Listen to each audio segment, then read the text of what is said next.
il yaz sesiyasının iş planına uygun olaraq ameliya və idarəetmə sistemləri üçün birlikdə təşkil etdiyi yaşıl dünya, suni intellekt və yeni reallıqlar mövzusunda keçirilən elmi praktik konferansda görməkdə məmnunluğunu ifadə edir. Bugün eyni zamanda beynəlxalq biomüxtəliflik günüdür. Bu münasibətlə də hər birinizi səmimi qəlbdən təbrik edir, təbiəti sevməyə və qorumağa dəvət edir. Beynəlxalq biomüxtəliflik gününün qeyd edilməsində əsas məqsəd dünyanın diqqətini təbii və antropoloji faktorların təsirinə məruz olan biomüxtəlifliyin qorunmasına yönəlmişdir.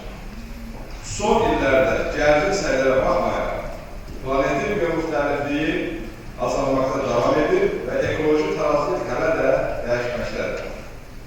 Ekoloji sistemin təqribən 60% degradasiya olmayır və bu da növbəti 50 ildə daha da pisləşərək ağır nəticələrə gəlib çıxarda bilər.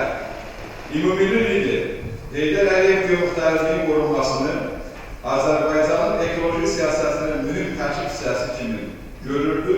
O təbiətin mühafizəsinə və ekoloji tarazlığın saxlanmasına böyük önəm verirdi və o da qeyd edirdi ki, təbiətə qarşı edilən hər hansı zərər yalnız ekolojik fəlakət deyil, həm də milli sərvətə qarşı hörmətsizlikdir. Bizim konferansımızın da bu günə təsadüf etməsi, dahi rəhbərin irsinə hörmət, eyni zamanda siyasiləri və alimlərin bu məsələyə həssaslığını göstərisi kimi qiymətləndirilməlidir. Danılmaz faktdır ki, İqlim dəyişiklikləri, ekoloji böhranların və təbii resursların azalması bəşəriyyətin qarşısında duran ən ciddi problemlərdən biridir. Atmosfer çirklənməsi, biomüxtəlifliyin azalması, su ehtiyatlarının çirklənməsi və iqlim dəyişiklikləri sadəcə statistik göstəricilər deyil. Bunlar bizim planetimizin tarazlığına birbaşa təsir edən faktorlar. Cənab Prezident İlham Əliyev COP29 çərçivəsində qlobal ekolojik problemlər bəşəriyyətin mövcudluğunu və gələcəyi üçün ciddi təhdidlər yaratmaqdadır söyləyərək bu fikirləri aşağıdakı kimi davam etdirir. Bu gün dünyamızın üzləşdiyi iqlim dəyişmələri, atmosferin və ətraf mühitin çirklənməsi, quraqlıq və səhralaşma, biomüxtəlifliyin itirilməsi, su qıtlığı, ərzaq çatışmamazlığı və bu kimi digər qlobal ekolojik problemlər bəşəriyyətin mövcudluğunu və gələcəyi üçün ciddi təhdidlər yaratmaqdadır. İqlim böhranı və ekoloji təhlükəsizlik məsələləri dünya dövlətlərinin birgə əməkdaşlığını beynəlxalq ictimaiyyətin bütün səviyyələrdə səylərinin birləşməsinin zəruridir. Statın sonu. Bu qlobal çağırışlara cavab vermək üçün yalnız texnoloji innovasiyalar kifayət etmir. Elm adamlarının, alimlər və siyasətçilərin birgə əməkdaşlıq etməyə, elmi araşdırmaları praktik siyasətlərə çevrilməyə dəvət edir. Elmi bilişlər və siyasi qərarlar bir-birini tamamlamalıdır ki, bu da ekoloji dayanıqlı inkişafa nail olunmasına şərait yaratmalıdır. Ancaq alimlərin yenilikçi ideyaları ilə siyasətçilərin hüquqi və strateji yanaşmalarının birləşməsi ekolojik problemlərin həllində uğur qazanmağa imkan yarada bilər və bu əməkdaşlıq olmadan qlobal iqlim böhranının qarşısını almaq mümkün deyil. Bu gün də biz gələcəyin formalaşmasına birgə tövbə vermək, insanlığın üzləşdiyi ən böyük çatışlardan biri ekolojik problemlər və onların həlli yolları üzərində düşünmək, çıxış yolları axtarmaq üçün burada toplaşmışdır. Yaşıl dünya, suni intellekt və yeni reallıqlar. Bu üç anlayış bir-biri ilə sıx bağlıdır, bəşəriyyətin gələcək inkişafında mühüm əhəmiyyət kəsb edir. Bugün dünyamız texnologiyanın sürətlə inkişaf etdiyi, eyni zamanda təbiətin müxtəlif təhlükələrlə üzləşdiyi bir dövrdən keçir. Bir tərəfdən suni intellekt həyatımızın ayrılmaz hissəsinə çevrilir, digər tərəfdən isə iqlim dəyişikliyi, su qıtlığı, hava çirklənməsi kimi problemlər bəşəriyyəti ciddi düşündürür. Qeyd etmək istərdim ki, bu bir-birinə zidd görülən iki məsələ, texnoloji inkişaf və ekoloji təhlükəsizlik məsələləri əslində bir-birinə qarşı deyil, zidd deyil, əksinə bir-birini tamamlayan anlayış kimi qəbul edilməlidir.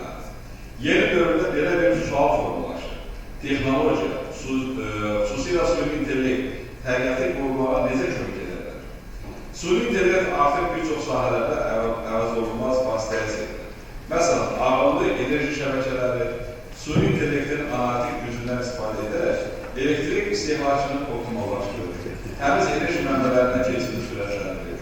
İqlim modelləşmə sistemləri bizə planetin gələcəyini proqnozlaşdırmağa kömək edir. Daha effektiv ekoloji tədbirlər həyata keçirməyə şərait verir. Texnologiyaların sürətli inkişafı bizə təkcə yeni imkanlar təqdim etmir, həm də cəmiyyətin adaptasiyasını tələb edir. Yaşıl infrastruktur və smart şəhərlər, konsepsiyalar artıq realizasiya edilir. Suni intellektlə təhsil olmuş ekoloji nəzarət sistemləri tullantıları azaldır, dayanıqlı həllər yaratmağa kömək edir. Agrar sahədə suni intellekt torpağın keyfiyyətini analiz edir. Hansı məhsulun harada əkməli olduğunu müəyyənləşdirir. Suvarma və kövrələnmə sistemlərini optimallaşdırır. Bu da resurslardan israf edilməsinin qarşısını alır. Nümunə üçün deyək istərdim, NASA'nın suni intellekt əsaslı iqlim modeli vasitəsilə 2020-ci ildə Avstraliya meşə yanğınları əvvəlcədən proqnozlaşdırılmışdır. Bu hökumətə qabaqlayıcı tədbirlər görməyə və ətraf mühitə ziyanın minimuma indirməyə imkan verir. Beynəlxalq təhlükəli tədbirlər göstərir ki, suni intellekt əsaslı iqlim modelləri ekstremal hava hadisələrinin proqnozlaşdırılmasında 90%-ə qədər dəqiqliyi təmin edə bilir. Bu hökumətlərə də qabaqlayıcı tədbirlər görmək imkanı yaradır və ekoloji hərəkətlərin təsirini minimum edilir. Azərbaycanda da qlobal tendensiyalardan kənarda qalmayıb, Prezident İlham Əliyev suni intellektin inkişafının Azərbaycanın rəqəmsal transformasiyasının əsas istiqamətlərindən biri kimi görür. O 2025-2028-ci illər üçün suni intellekt strategiyasını təsdiq edib və bu strategiya ölkədə suni intellekt texnologiyaların inkişafını sürətləndirmək, tədqiqatları təşviq etmək və bu sahədə ixtisaslaşma potensialının gücləndirilməsinə yönəlmişdir. Ölkəmizdə ekoloji təhlükəsizliyi təmin etmək üçün təbii sərvətlərdən ağırlı şəkildə istifadə etmək üçün rəqəmsal texnologiyaların tətbiqi genişləndir. Xüsusilə Naxçıvan, Qarabağ və Şərqi Zəngəzur bölgələrində yaşıl enerji zonası elan olunması bu istiqamətdə mühüm addımdır. Burada günəş və külək enerjisi layihələrinin həyata keçirilməsi, ağlı kənd və şəhər layihələri, rəqəmsal kənd təsərrüfatı və ekoloji monitoring sistemləri tətbiq olunmağa başlayır. Belə yanaşma həm təbiətin qorunmasına, həm də insanların daha sağlam və təhlükəsiz mühitdə yaşamağına şərait verir. Burada xüsusilə qeyd etmək istərdim ki, yaşıl gələcək texnoloji inkişafla deyil, həm də düzgün düşüncə, insanlıq dəyərləri ilə də əlaqəlidir. Suni intellekt bizim güclü yardımcımız ola bilər. Amma bu gücü necə, nə üçün istifadə etdiyimiz ən az texnologiyaların özü qədər vacib məsələdir. Əgər texnologiya təbiətə dost olarsa, gələcəyimiz də sağlam, sabit və bərəkətli olur. Hər zaman qeyd etməliyik ki, bütün proseslərin, bütün hadisələrin mərkəzində duran faktor insan faktorudur.